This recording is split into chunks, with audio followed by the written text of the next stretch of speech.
Before we get the video started, I want to take a little bit of time and thank each and every one of you that have checked on me, have sent messages on the other videos.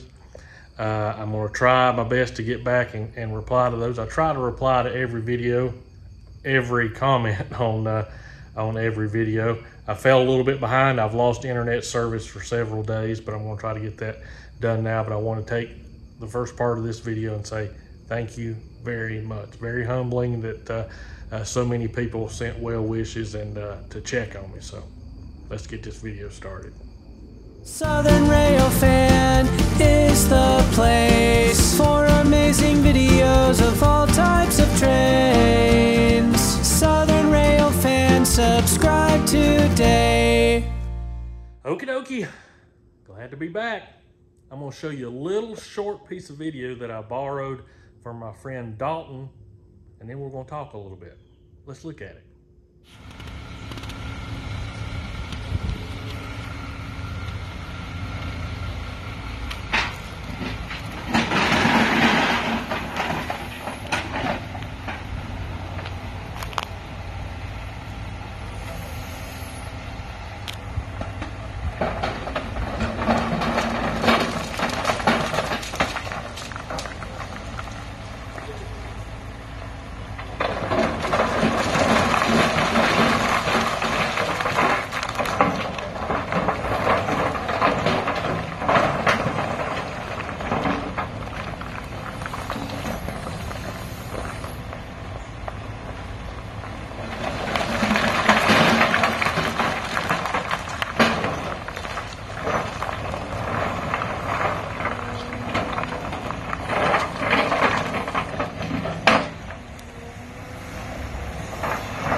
Thanks, Dalton, for that video.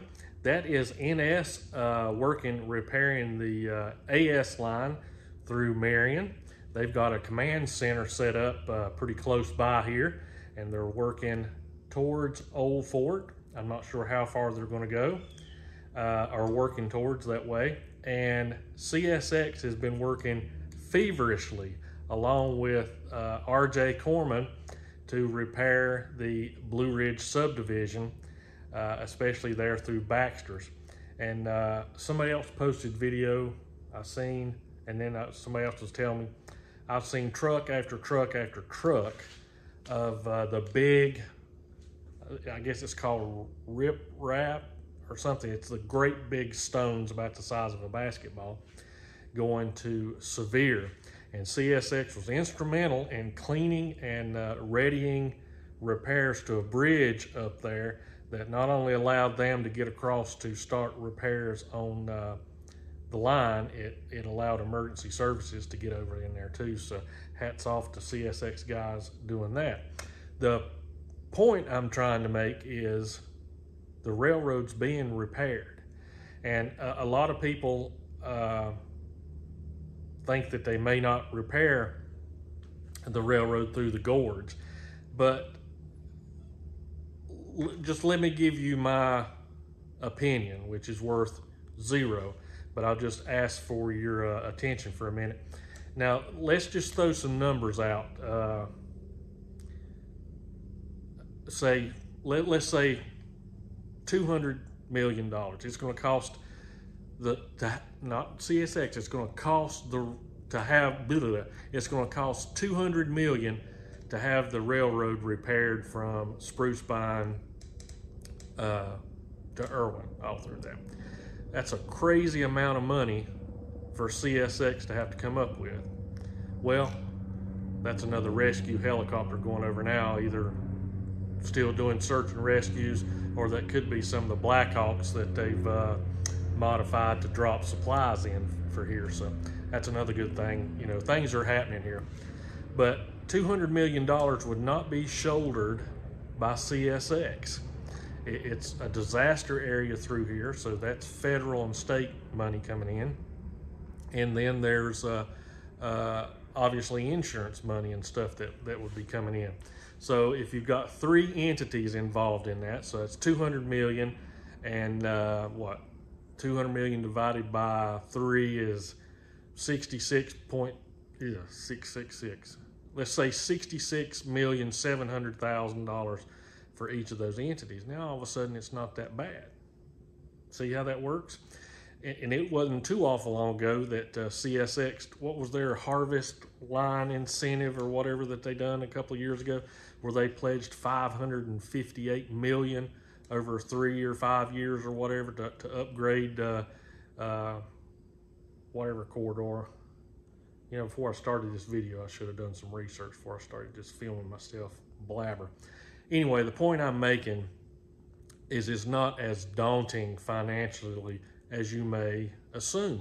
And I know that coal country and all that kind of stuff, but coal's been not a money maker for the railroad for a long time. Commodities and what's transported by rail is changing, and it's always changed. You know, years and years and years ago, when I was younger, I remember them getting rid of the pulpwood plants. Around here, there was pulpwood plants all over the place. And I remember people saying that that'll be the end of the railroad. They're not shipping pulpwood anymore. That'll be the end of the railroad. And then, you know, when I was in high school or junior high, coming into high school, when all the furniture plants were going to Mexico and everywhere else, that was the rumor. Railroads are ending. No more furniture to transport. The railroad's going to go away. Traffic did drop off, but it didn't go away. The point I'm laboring, obviously, to make is they're going to rebuild. I have no doubt in that whatsoever. And the guys that we love out there, the guys that we support, the guys that love us, the horn shows, the waves, that's going to continue again. We may have to wait a little while, or it may just be on ballast trains and locals for a little while, but we're going to return back to normal. It's going to take a while. This is going to make us stronger. This is going to make the Blue Ridge sub stronger. Now for the cheesy part. When I make a video, I really feel like I'm talking to you as a friend. And we went through some rough times. We lost Mark, or Hobo Shoestring. I had the car wreck. I really do love you guys. And that's what something like this makes that bond a little bit tighter. And I'm a realist. I understand that the guys on the railroad may be having a bad day, and they may come out of that tunnel heading southbound at Marion and say, man, I don't want to have to wave at that long-haired person today. I understand that. But it's very, very rare that you get the quality of guys that we get to enjoy on these videos coming by Moody Town. They deserve our support. They deserve a pat on the back. They deserve every prayer that we send their way. This is going to happen. The CLINCHFIELD, the Blue Ridge sub is going to come back. It's going to be better than it is today. It's going to be better than it was when Boxcar Bobby took that last train through the gorge. It's going to happen. Love you guys, and I'm going to put out what videos I can.